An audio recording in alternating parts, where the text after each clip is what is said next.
இன்றைக்கு சில பேர் என்ன செய்யறாங்கன்னா எங்களால் ஜின்களை கட்டுப்படுத்த முடியும், ஜின்களை வசப்படுத்த முடியும். உங்க உடல்ல உள்ள சில பிரச்சனைகளுக்கு காரணம் ஜின்கள் தான்.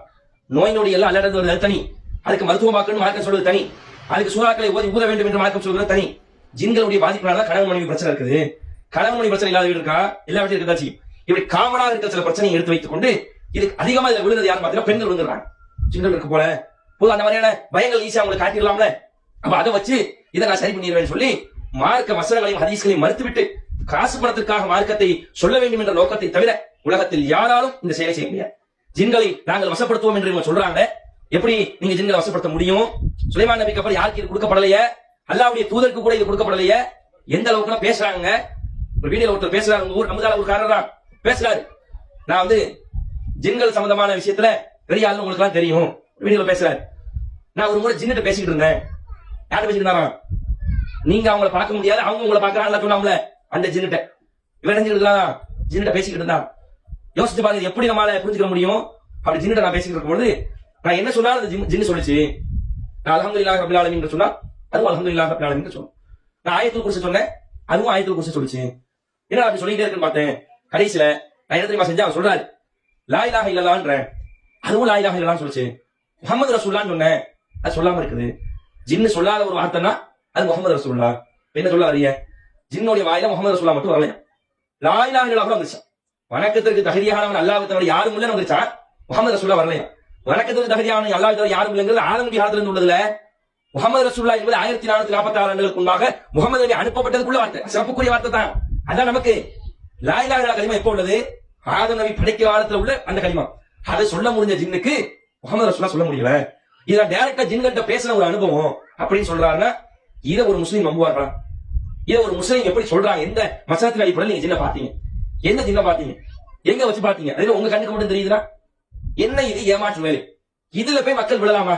காசு பணத்தை கொடுத்து கொண்டு குடும்பத்துடைய கஷ்டத்தை நீக்குவார்னு சொல்லி ஜின்னும் இந்த மாதிரியான ஜின்களை கட்டுப்படுத்தக்கூடிய என்று சொல்லி தமிழகத்தில் ஏராளமான போலிகள் கலந்திருக்கிறார்கள். இதுல நமது ஊர் மக்களும் சரி, தமிழகத்தில் உள்ள இது போன்ற யாரெல்லாம் ஜின்கள் என்ற பெயரால் வியாபாரம் செய்கிறார்களோ அவங்க பிரமதத்தை வச்சிருப்பாங்களே பிலிசுனி ஏவன் சொல்லி அந்த மாதிரியான கான்செப்ட் உள்ள இந்த ஆட்கள் இருந்து இஸ்லாமிய பெண்களும் ஆண்களும் மிக எச்சரிக்கையாக நாம் இருக்க வேண்டும். அப்படி ஜின்கள் சம்பந்தமா உங்களுக்கு ஆட்கள் இருந்தா ஒண்ணு செய்யுங்க, பள்ளிவாசல் கட்டி கொடுங்க. சுலைமான் அலைஹிஸ்ஸலாம் ஜின்களை வச்சுதான் பைத்துல் முகத்தஸை கட்டினாங்க. இதோ தொண்டில ஒரு பள்ளிவாசல் கட்டிக்கிட்டு இருக்க, கட்டி கொடுங்க. எமார்படுத்த ஒரு பள்ளிவாசல் கட்ட போற, கட்டி கொடுங்க.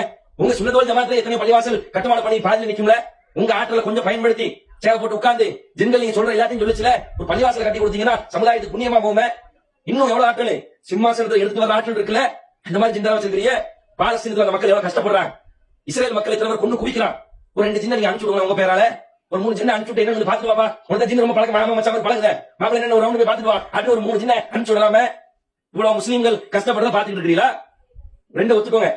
ஒண்ணு முஸ்லீம்கள் என்ன சிரமப்பட்டாலும் கஷ்டப்பட்டாலும் நான் உதவ மாட்டேன், நான் கல்லஞ்சக்காரன் சொல்லுங்க. இல்லன்னா அந்த ஆற்றல் இல்லைங்க. 2 ஒண்ணுதான் சொல்லணும். பாலஸ்தீன மக்கள் பண்ற கஷ்டத்தை பார்த்துட்டு யாராலையும் சும்மா இருக்க முடியாது. தமிழகத்திலும் சரி வட மாநிலத்திலும் சரி எத்தனை முஸ்லீம்கள் அநியாயமா கொல்லப்படுறாங்க, அதை பார்த்து நம்ம சும்மா இருக்க முடியுதா? அல்ல கையேந்திரம்ல எங்களால முடிஞ்ச கையை ஏந்த முடியுங்க. நீங்க ஜின்னா அலிசாவாச்ச உங்க ஜின்ன வச்சு நீங்க காரியத்தை ஒண்ணு இஸ்லாமிய சமுதாயத்துக்கு துரோகின்னு சொல்லுங்க, நான் அதெல்லாம் செய்ய மாட்டேன். இல்ல ஆற்றல் இல்லைன்னு சொல்லுங்க. 2ல ஏதாவது உன்னைத்தான் உங்களுக்கு பதிலாக நாங்கள் எதிர்பார்க்கிறோம். இப்படி ஒரு ஆற்றல் வைத்திருந்தால் சமுதாயத்துல எத்தனையோ பிரச்சனைகளை நீங்க சரி பண்ணிருக்கலாமே. ஏன் நீங்க மெடிக்கலுக்கு ஆஸ்பத்திரிக்கு போறதே இல்லையா? உங்க வீட்டுல உங்க சொந்தக்காரங்களுக்கு பிரச்சனைகள் வந்தா ஏன் மருத்துவமனைக்கு போக சொல்றீங்க? அப்போ மருத்துவமனை பக்கமே வரமாட்டீங்க, எதுக்கு உங்களுக்கு ஃபிளைட் ட்ரெயின் அப்படி ஜின்னுக்குள்ள ஏறி வந்துட வேண்டியதானே? இப்படி நிறைய கேள்விகள் அடுக்கடுக்காக வந்து கொண்டிருக்கும். இதெல்லாம் லாஜிக்கான கேள்விகளாக இருந்தாலும் இந்த படைப்பினம் உலகத்தில் நபிகளாருக்கே வசப்படுத்தி கொடுக்கப்படாத ஒரு படைப்பினம். சும்மா இந்த சூறாவை ஓதுனா அந்த சூறாவை ஓதுனா அல்லாஹ் நாடினா இப்படிலாம் நமக்கு கிடைக்கும் என்பது பொய். நபிகளாருக்கு அல்லாஹ் கொடுக்கவில்லை. சுலைமான் நபி அவர்களை தவிர உலகத்தில் யாருக்கும் ஜின்களை அல்லாஹ் வசப்படுத்தி கொடுக்கவில்லை என்பதனை நாம் புரிந்து கொள்ள வேண்டும். சுலைமான் நபி அவர்களால் இந்த ஜின்களை கண்ட்ரோல் கொண்டு வரல. அல்லாஹ் சொல்றான், அல்லாஹ் தான் அவைகளை வசப்படுத்தி கொடுத்தான், அல்லாஹ் நாடகம் அதை கொடுத்திருக்க மாட்டான். அப்ப அந்த பவர் முழுக்க எல்லாமே அல்லாஹ்விடத்தில் இருக்கிறது என்பதனை இஸ்லாமிய ஆண்கள் பெண்கள் புரிந்து கொண்டு இம்மாதிரி மார்க்க வியாபாரிகள் வந்தால் இஸ்லாமியர்கள் மிக தெளிவாக இருந்து கொண்டு குர்ஆன் வசனங்களையும் ஹதீஸ்களையும் வைத்து நீங்கள் கேள்விகளை எழுப்புங்கள். சில மேஜிக் எல்லாம் செஞ்சு காட்டுறாரு, ஒரு முட்டை எடுக்கிறாரு, உடச்சு காட்டுறாரு, உள்ள ரத்தமா இருக்குது. இதெல்லாம் 30 வருஷத்துக்கு முந்தி உள்ளது, அப்டேட்டே ஆகல.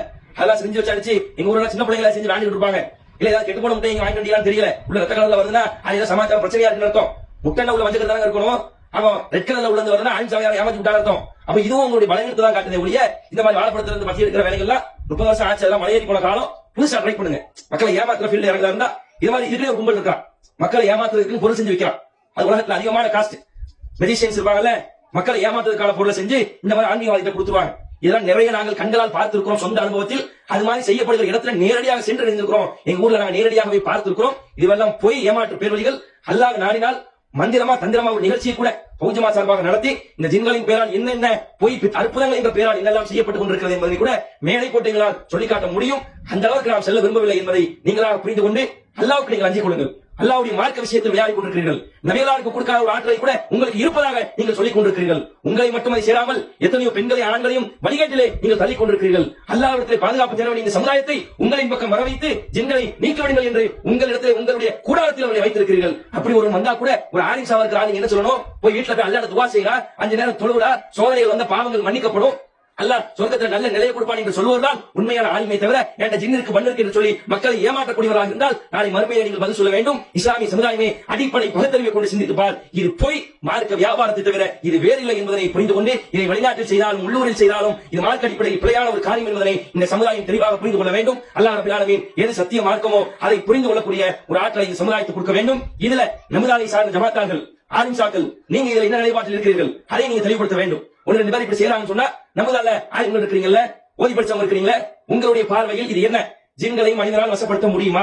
ஒரு தனி மனிதனால் ஜின் கூட்டத்தை ஆட்டி அவர்களை கட்டுப்பாட்டுக்குள் வைக்க முடியுமா?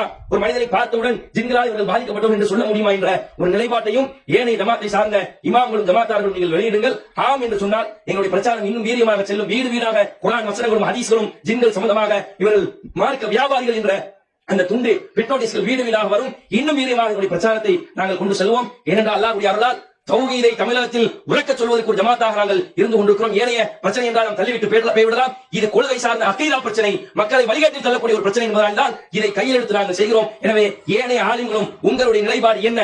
ஜின்களை வசப்படுத்த முடியுமா முடியாதா என்பதை அடுத்த ஒரு ஜும்மாவிலே நீங்கள் ஃபத்வாவாக சொல்லலாம், அல்லது உங்களுடைய இணையதளங்களில் நீங்கள் எழுதலாம். அதற்கேற்ப எங்களுடைய பிரச்சாரத்தினுடைய பாணியை நாங்கள் எப்படி பண்ண வேண்டும் என்பதனை உங்களுடைய தீர்ப்பில் தான் இருக்கிறது என்பதனை நாங்கள் புரிந்து கொள்கிறோம்.